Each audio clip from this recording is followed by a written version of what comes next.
अथ द्विचत्वारिंशोऽध्यायः। नन्दीश्वरुवाच अवतार शृणु विभोर्द्वादश प्रमितान् परान् ज्योतिर्लिङ्गस्वरूपान् वै नानोतिकाराकान्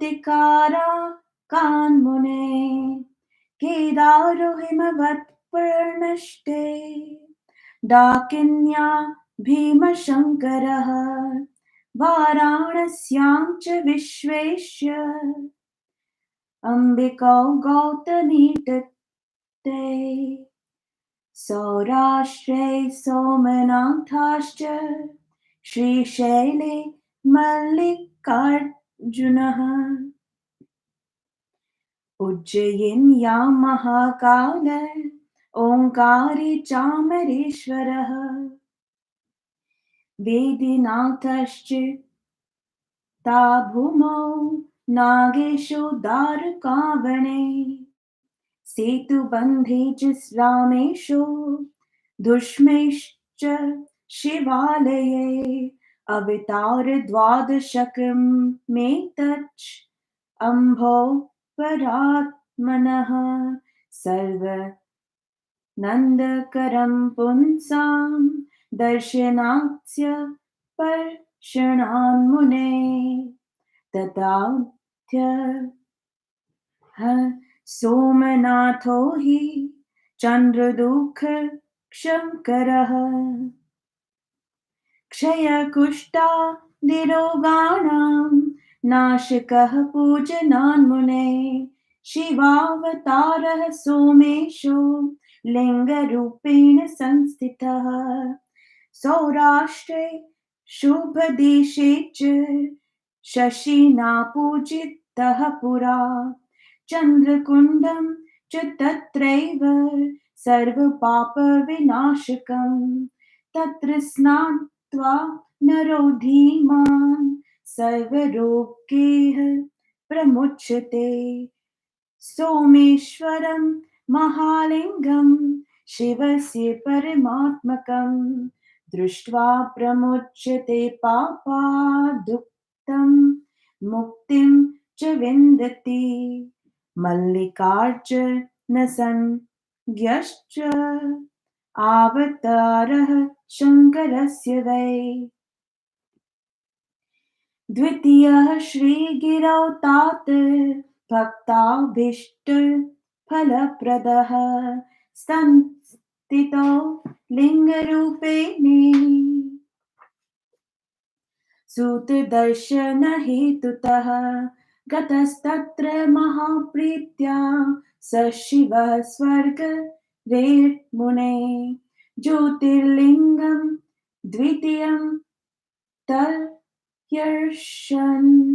आत्पूजनान्मुने महासुखकरं चान्ते मुक्तिदं नात्र संशयः महाकालमिध्यस्तात् अवतारः शङ्करस्य वै उज्जयिन्यां नगर्यां च बभूव स्वजनावनः दूषणाख्यासुरं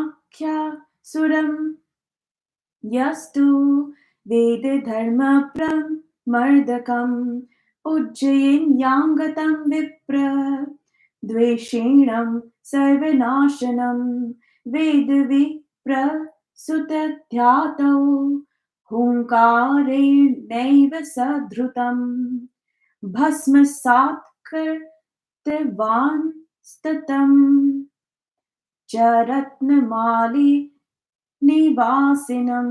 तं हत्वा स महाकालो ज्योतिर्लिङ्गं स्वरूपतः देवैः स प्रार्थितो तिष्ठत् स्वभक्तिपरिपालकः महामालाह्यं लिङ्गं दृष्ट्वा भ्यर्च्य प्रयन्नतः सर्वान् कामान् वाप्नोति लभते परति गतिम् ओङ्कारः परमेशानो धृतः शम्भोः परात्मनः अवतारस्य तुर्थौ हि भक्ता भीष्टफलप्रदः विधिना स्थापिति भक्त्या स्वलिङ्गात् पार्थ वाङ्मुने प्रादुर्भूतो महादेवो विन्ध्य कामप्रपूरकः देवैः सम्प्रीतितस्तत्र द्विधा रूपेण संस्थितः भुक्तिमुक्तिप्रदौ लिङ्ग रूपौ वै भक्तवत्सलः प्रणवै चैव ओङ्कार नामासि लिङ्गमुत्तमम् परमेश्वरण नामासि पार्थिवश्च मुनीश्वर भक्ताभीष्टप्रदौ ज्ञेयो योऽपि दृष्टौ चितो मुने ज्योतिर्लिङ्गे महादिव्ये वर्णिते ते महामुने केदारेशोऽवतारस्तु पञ्चमः परमः शिवः ज्योतिर्लिङ्गस्वरूपेण केदारे संस्थितः स च नरनारायणाख्यो यावतरो हरमे मुने तत्प्रतिथः शिवस्तस्तेह केदारे हिममुद्धरे ताभ्यां च पूजितो नित्यं केदारेश्चर संज्ञकः भक्ताभीष्टप्रदः शम्भुर्दर्शनादर्चनादपि अस्य खण्डस्य स स्वामी सर्वेषोऽपि विशेषतः सर्वकामप्रदस्तात् सोऽवतारः शिवस्य वै भीमशङ्करसंज्ञस्तु षष्ठः शम्भोर्महाप्रभौ अवतारो महालीलो भीमासुरविनाशनः सुदक्षिणामिदं भक्त कामरूपेश्वरं वृषं सौरक्षाधृतं हत्वा सुरं तं भक्तदुःखदं भीमशङ्करनामास डाकिन्या संस्थितः स्वयं ज्योतिर्लिङ्गस्वरूपेण प्रार्थिस्तेन शङ्करः विश्वेश्वरावतारास्तु काश्यां जातो हि सप्तमः सर्वब्रह्माण्डरूपश्च भुक्तिमुक्तिप्रदो मुने पूजितः सर्वदेवैश्च भक्त्या वैष्णवादिभिः सदा कैलासपतिना चापि भैरवेणापि नित्यशः ज्योतिर्लिङ्गस्वरूपेण संस्थितस्त्र मुक्तिदः स्वयं सिद्धस्वरूपो हि तथा स्वरूपरि स प्रभु काशी विश्वेशयोर्भक्त्या तन्नामजपकारकाः निर्लिप्ता कर्मभिर्नित्यं कैवल्यपदभागिनः त्र्यम्बकाख्योऽवतरौ यः सोऽष्टमो गौतमीतटे प्रार्थितो गौतमेनाविर्बभूव शशिमौलिनः गौतमस्य प्रार्थन्या ज्योतिर्लिङ्गस्वरूपतः स्थितस्तत्राचलः प्रीत्या तन्मुनेः प्रीतिकाम्यया तस्य सन्दर्शनात् स्पर्शाह्यर् च महीषिताः सर्वे कामाः प्रसिद्ध्यन्ति ततो मुक्तिर्भवेदहो शिवानुग्रहतस्तत्र गङ्गा नाम्ना तु गौतमी संस्थिता गौतम प्रीत्या पावने शंकर प्रिया वैद्यनाथ प्रतारो हि नवमस्तत्र कीर्तितः आविर्भूतो रावणार्थं बहुलीलाकरः प्रभुः तदान्यनरूपं हि व्याजं कृत्वा महेश्वरः ज्योतिर्लिङ्गस्वरूपेण चिता भूमौ प्रतिष्ठितः वेद्यनाथेश्वरो नाम्ना प्रसिद्धो पूज्यगत्रये दर्शनात् पूजनाद् कत्या भुक्तिमुक्तिप्रदः स हि वेद्यनाथेश्वर शिव महात्म यमुने शासनं पठतां शृण्वतां चापि भुक्तिमुक्तिप्रदं मुने नागेश्वर अवतारस्तु दशमः परिकीर्तितः आविर्भूतः स्वभक्तार्थं दुष्टानां दण्डः सदा हत्वा दारुकनामानहम्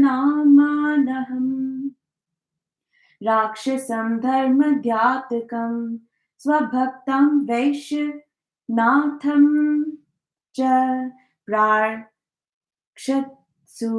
प्रियामिदं लोकानामुपकारार्थं ज्योतिर्लिङ्गस्वरूपधक् सन्तस्थौ साम्बिकं शम्भुर्बहुलील आकरः परः तदृष्ट्वा शिवलिङ्गं तु मुने नागेश्वराभिदं विनश्यन्ति धृतं च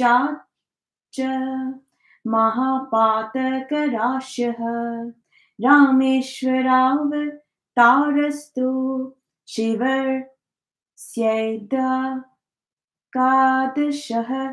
स्मृतः रामचन्द्र प्रियकरो रामसंस्थापितो मुने ददौ जयवरं प्रीत्या यो रामाय सुतेषितः आविर्भूतं सलिङ्गस्तु शङ्करो भक्तवत्सलः रामेण प्रार्थितो त्यं ज्योतिर्लिङ्गस्वरूपतः सन्तास्तौ सेतु वन्दे च रामसंसेवितो मुने रामेश्वरस्य महिमात् तौ भूधवे चातुलः भुक्तिमुक्तिप्रदश्चैव सर्वदा भक्तकामदः तं च गङ्गाजलेनैव स्नापयिष्यति यो नरः रामेश्वरं च सद्गत्या सजीवन् मुक्त एव हि इह भुक्तवाखिला भोगान् देवता दुर्लभानपि अतः प्राप्य परं ज्ञानं केवलं मोक्षमाप्नुयात् धूष्मेश्च रावतारस्तु द्वादशः शङ्करस्य हि नानालिकारो दुष्मान् नन्दो भक्तवत्सलः दक्षिणस्यां दिश मुने देवशैलसमीपतः आविर्बभूव सरसि दुष्मा प्रियकरः प्रभुः सुदेह्यामारितं दृष्ट्वा पुत्रं साकल्यतो मुने तुष्टस्तिंह शम्भुर्या रक्षदत्तवत्सलः तत्प्रार्थितः स वै शम्भु स्तदागे तत्र कामदः ज्योतिर्लिङ्गस्वरूपेण तस्थौ घुष्मे शिरामिदः तं दृष्ट्वा शिवलिङ्गं तु संभर्यश्च च भक्तितः इह सर्वसुखं भुक्त्वा ततो मुक्तिं च विन्दति इति तैः समाख्याता ज्योतिर्लिङ्गावली मया द्वादश प्रेमता दिव्या भुक्तिमुक्तिप्रदायिनी एतां ज्योतिर्लिङ्गताम् यः पठेच्च यादपि मुच्येते सर्वपापेभ्यो मुक्तिं भुक्तिं मुक्तिं च विन्दति शतरुद्रापिता चेयं वर्णिता संहिता मया शतावतारः सत्कीर्तिः सर्वकामफलप्रदा इमां यः पठते नित्यं शृणुयाद्वा समाहितः सर्वान् कामान् निवाप्नोति ततो मुक्तिं लभेत् ध्रुवम्।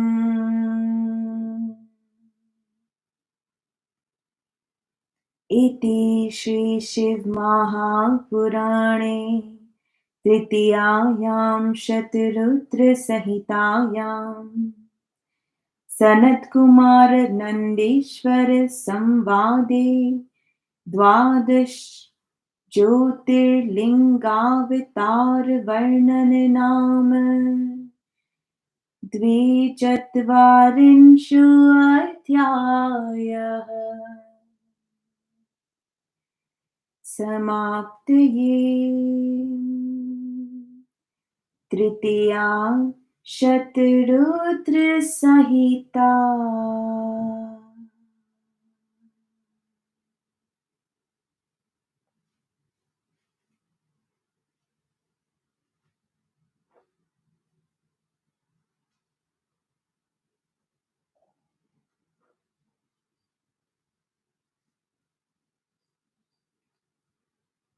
नंदीश्वर ने कहा, हे मुनि, अनेक लीला करने वाले ज्योतिर्लिंग स्वरूप भगवान शिवजी के 12 अवतारों को सुनिए।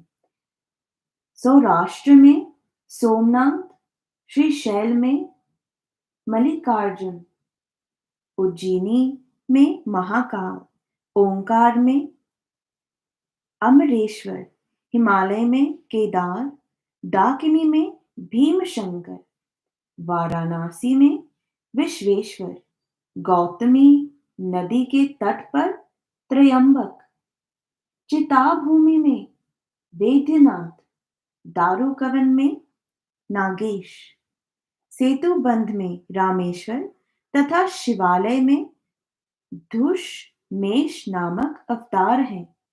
हे मुनि, ये परमात्मा शिवजी के 12 अवतार हैं, जो दर्शन तथा स्पर्शन से सब प्रकार आनंदप्रद हैं। हे मुनि, उनमें से पहला सोमनाथ नामक अवतार ने चंद्रमा के दुख का नाश किया था। इसकी पूजा से क्षय, कुष्ठ आदि रोगों का नाश होता है। यह सोमनाथ नामक शिव का अवतार सौराष्ट्र में है। पहले इसकी पूजा चंद्रमा ने की थी। वहां सब प्रकार के पापों का नाश करने वाला चंद्रकुंड है, जिसमें स्नान करने से मनुष्य सभी रोगों से मुक्त हो जाता है। शिवजी के आत्मा रूप सोमनाथ लिंग का दर्शन कर मनुष्य पाप मुक्त होकर भुक्ति मुक्ति पाता है। हे तात, दूसरा मल्लिकार्जुन नामक शिवजी का अवतार श्रीगिरी पर्वत पर है। जो भक्तों को इच्छित फल देता है। हे मुनि, पुत्र प्राप्ति की इच्छा से पहले इस लिंग की स्तुति की गई थी। तब शिवजी हिमालय से वहां गए थे। हे मुनि, यह दूसरा ज्योतिर्लिंग दर्शन तथा पूजन करने से सुख देता है और अंत में निसंदेह मुक्ति प्रदान करता है। हे तात, महाकाल नामक शिव जी का अवतार उज्जयिनी नगरों में हुआ। यह अपने भक्तों की रक्षा करता है। जिसने उज्जयिनी में आए हुए ब्राह्मण द्वेषी वेद धर्म के विनाशक दूषण नामक असुर का, जो रत्नमाल निवासी वेद विप्र के पुत्र का वध करने आया था, उसके स्मरण करने मात्र से शिवजी ने आकर उसे हुंकार मात्र से भस्म कर दिया। उसे मारकर वे महाकाल नामक ज्योतिर्लिंग के रूप से देवताओं की प्रार्थना से अपने भक्तों की रक्षा करने के लिए वहां स्थिर हो गए। महाकाल नामक ज्योतिर्लिंग को देखकर यत्न पूर्वक पूजन कर मनुष्य सभी कामनाओं को प्राप्त कर अंत में परम गति को प्राप्त करता है। परमात्मा शिव जी का चौथा अवतार ओंकार नामक लिंग है। यह भक्तों को इच्छित फल देता है। हे मुनि, विंध्य गिरि की कामनाओं को पूर्ण करने के लिए विधि पूर्वक स्थापित अपने पार्वती पार्थिव लिंग से महादेव प्रकट हुए थे। देवताओं द्वारा प्रार्थना किए जाने पर भुक्ति मुक्ति को देने वाले भक्तवत्सल शिव जी दो रूप धारण कर वहां स्थिर हुए। हे मुनिवर, प्रणव में ओंकार नामक तथा परमेश्वर नामक उत्तम पार्थिव लिंग था। हे मुनि, जिनका दर्शन तथा पूजन करने से भक्तों को इच्छित फल मिलता है। हे महामुनि, इस दिव्य ज्योतिर्लिंग का मैंने तुमसे वर्णन किया। पांचवा अवतार शिव जी का केदारेश नामक है, जो ज्योतिर्लिंग रूप से केदार पर्वत पर स्थित है। हे मुनि, जो विष्णु के नर नारायण अवतार केदार नामक हिमालय की चोटी में है, उनके द्वारा प्रार्थित शिव जी उन्हीं नर नारायणों द्वारा पूजित केदारेश्वर नामक हैं, जो दर्शन तथा पूजन द्वारा भक्तों की इच्छा को पूर्ण करते हैं। वे सर्वेश होने पर भी इस केदार खंड से विशेष स्वामी हैं। हे तात, शिव जी का यह अवतार सभी कामनाओं को पूर्ण करता है। महाप्रभु शिव जी का छठा अवतार भीम शंकर नामक है। इसने अपनी लीला से भीमासुर का विनाश किया था, जिसने शिव भक्तों को दुख देने वाले भयानक दैत्य को मारकर कामरूप देश के सुदर्शन नामक राजा की रक्षा की। वे भीम शंकर नाम से प्रसिद्ध डाकिनी में स्वयं लिंग रूप से विराजमान है। राजा सुदक्षिण ने इनकी स्तुति की। सातवां विश्वेश्वर का अवतार काशी में हुआ। हे मुनि, वह संपूर्ण ब्रह्मांड स्वरूप है तथा भुक्ति मुक्ति का देने वाला है। विष्णु आदि सभी देवताओं ने कैलाशपति शिवजी तथा भैरव भी प्रतिदिन उनकी पूजा करते हैं। अपनी काशी नगरी में सिद्ध ज्योतिर्लिंग रूप से वे मुक्ति को देने वाले प्रभु विराजमान हैं। काशी तथा विश्वनाथ को भक्तों से पूजने वाले तथा उनके नाम को जपने वाले दुष्कर्मों से मुक्त होकर मोक्ष प्राप्त करते हैं। शिव जी का आठवां त्रयंबक नामक अवतार गौतम मुनि की प्रार्थना से गौतमी नदी के तट पर आविर्भूत हुआ। शिवजी गौतम मुनि की प्रार्थना से ज्योतिर्लिंग स्वरूप होकर गौतम मुनि की प्रसन्नता के लिए वहां उच्चल होकर स्थित हुए। आश्चर्य है कि उन शिवजी के दर्शन तथा स्पर्शन से सब कार्यों की सिद्धि होकर अंत में मुक्ति मिलती है। वहां शिवजी की कृपा से शिव की प्रिय गौतमी नदी है जो गौतम मुनि को प्रसन्न करती है। वहां नवाम वैद्यनाथ नामक शिवजी का अवतार है जो अनेक लीला करने वाला रावण के लिए प्रकट हुआ था। रावण शिवजी को उठाकर ले जा रहा था। इसी बहाने से वे ज्योतिर्लिंग स्वरूप से चिताभूमि में स्थित हो गए। फिर वे वेदनाथ नाम से तीनों लोकों में प्रसिद्ध हुए। दर्शन तथा पूजन करने से वे भुक्ति तथा मुक्ति देते हैं। हे मुनि, वेद्यनाथेश्वर शिवजी की इस महात्म्य तथा अनुशासन को पढ़ने सुनने वालों को भुक्ति मुक्ति मिलती है। 10वां नागेश्वर नामक अवतार कहा गया है जो अपने भक्तों की रक्षा तथा दुष्टों को दंड देने के लिए हुआ है। जिन्होंने धर्म का नाश करने वाले दारुक राक्षस को मारकर अपने भक्त सुप्रिय नामक वैश्य की रक्षा की।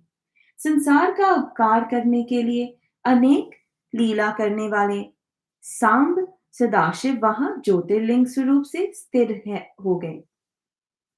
हे मुनि, उस नागेश्वर नामक शिवलिंग को देखकर तथा उसकी पूजा करके बहुत बड़े पाप नष्ट हो जाते हैं। यह रामेश्वर नामक शिवजी का 11वां अवतार कहा गया है। हे मुनि, यह रामचंद्र द्वारा स्थापित है। इसने श्री रामचंद्र का हित किया। जिसने राम की भक्ति से प्रसन्न होकर उन्हें विजयी होने का वर दिया, उसी समय भक्त वत्सल शिवजी का वह लिंग प्रकट हुआ।